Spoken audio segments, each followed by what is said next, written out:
SRC posting এর জন্য যে বিপুল অর্থের প্রয়োজন, আপনাদের মতন করে যা পারবেন আর্থিক সাহায্য আমাকে করবেন, আমাকে সম্পূর্ণভাবে সাহায্য করবেন বলে আমি মনে করি। পদত্যাগ করার যে সিদ্ধান্তটা আচানক, এটা আমরা হতাশ হয়েছি এবং আমরা অবাক হয়েছি। এখন পারস্পরিক কাদা ছড়াছড়ি চলছে। 1 বছর বাদে সভা করতে আসার কি হতো? আমি তো ওয়েস্ট বেঙ্গল জুনিয়র ডক্টরস ফ্রন্টের মধ্যে বহুবার জানিয়েছি, মানে এটা তো নতুন করে আর কিছু জানাতে হবে বলে আমি মনে করি না।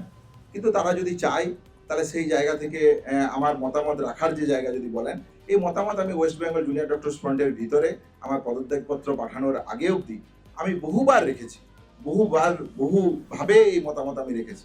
তাহলে নতুন করে আর কি জানতে চাইছে বা আর কি বলার আছে নতুন করে, সেটা তো আর নতুন করে বলার কিছু আছে বলে আমার মনে হয় না। তাহলে আমি আমার মতামত পরিষ্কারভাবে আমার ফ্রন্টের যারা সাথী তাদের কাছে আমি আমার মতামত পরিষ্কারভাবে রেখেছি। তাহলে সেই জায়গা থেকে মনে করে আমি এসআরসি পোস্টিং থেকে যেমন সরে আসছি, এসআরসি পোস্টিং এর জন্য যে বিপুল অর্থের প্রয়োজন, 30 লাখ টাকার কাছাকাছি প্রয়োজন, আন্দোলনের যে শিক্ষা, নৈতিকতার যে শিক্ষা, স্বাধীনতা আন্দোলনের সংগ্রামী মানুষের যে শিক্ষা, সেই শিক্ষা থেকে আমি এই আন্দোলন পরিচালনা করে বা এগিয়ে নিয়ে যাওয়ার চেষ্টা করব। যে আর্থিক সাহায্যের জায়গা আছে, আপনারা যারা শুভবুদ্ধি সম্পন্ন মানুষ, সিনিয়র ডাক্তার, আমার কলিগ যারা, আপনারা যারা এখানে দাঁড়িয়ে আছেন, আপনাদের মতন করে যা পারবেন আর্থিক সাহায্য আমাকে করবেন। এবং অভয়ার যে অপূরণীয় দাবি, যে অপূরণীয় লড়াই, সেই লড়াই, অভয়ার ন্যায় বিচার ছিনিয়ে আনার জন্য যে লড়াই, সেই লড়াইয়ে আমাকে সম্পূর্ণভাবে সাহায্য করবেন বলে আমি মনে করি। মেডিকেল কলেজের সবাইকে ইনকর্পোরেট করে আরো বড় কমিটি করা হোক, এটা নিয়ে আমরা সর্বসম্মতিক্রমেই সিদ্ধান্ত নিয়েছিলাম এবং সেইভাবেই আমরা কমিটি ফরমেশন করেছিলাম। এবার সেটা কিভাবে এই ট্রাস্টের সঙ্গে সংযোগ স্থাপন করবে সেটা নিয়ে মতনৈক্য হয়েছে।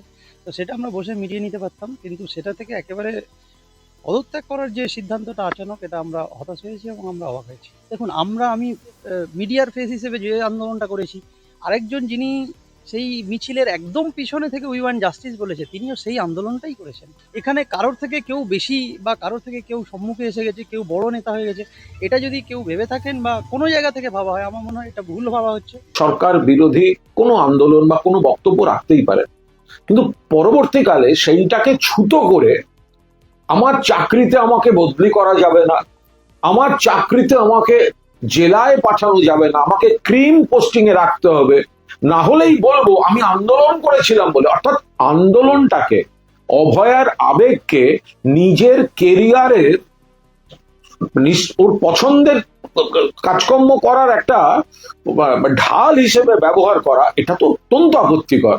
অনিকেত মাহাতো কোর্ট একরকম বলেছেন, উনি যেতে চাননি ইত্যাদি ইত্যাদি, কিন্তু কোন জেলায় যদি একজন তরুণ চিকিৎসককে রাজ্য পাঠিয়ে থাকে, তা আমি জেলার মানুষের পরিষেবা দেব না? আমাকে কলকাতাতে আরজি করেই থাকতে হবে? এটা কি করে হতে পারে?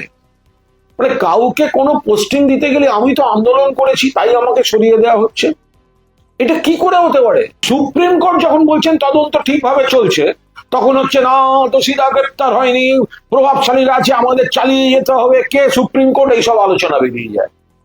তো এদের মুখোশটা খুলে গেছে। এখন নিজেরাই বলছে জুনিয়র ডক্টর ফ্রন্টে এই হয়েছে ওই হয়েছে, অগণতান্ত্রিক, আন্দোলনের সঙ্গে সামঞ্জস্যপূর্ণ নয়। এটা তো আমরা প্রথম দিন বলেছি। তার জন্য 1 বছর বাদে সভা করতে আসার কি হতো? ওদের কোনো নির্দিষ্ট নীতি ছিল না, প্রত্যেকে ব্যক্তিগত অঙ্কে, ব্যক্তিগত স্বার্থে ওই স্লটটায় ছিল বলেই এখন পারস্পরিক কাদা ছোঁড়াছড়ি চলছে।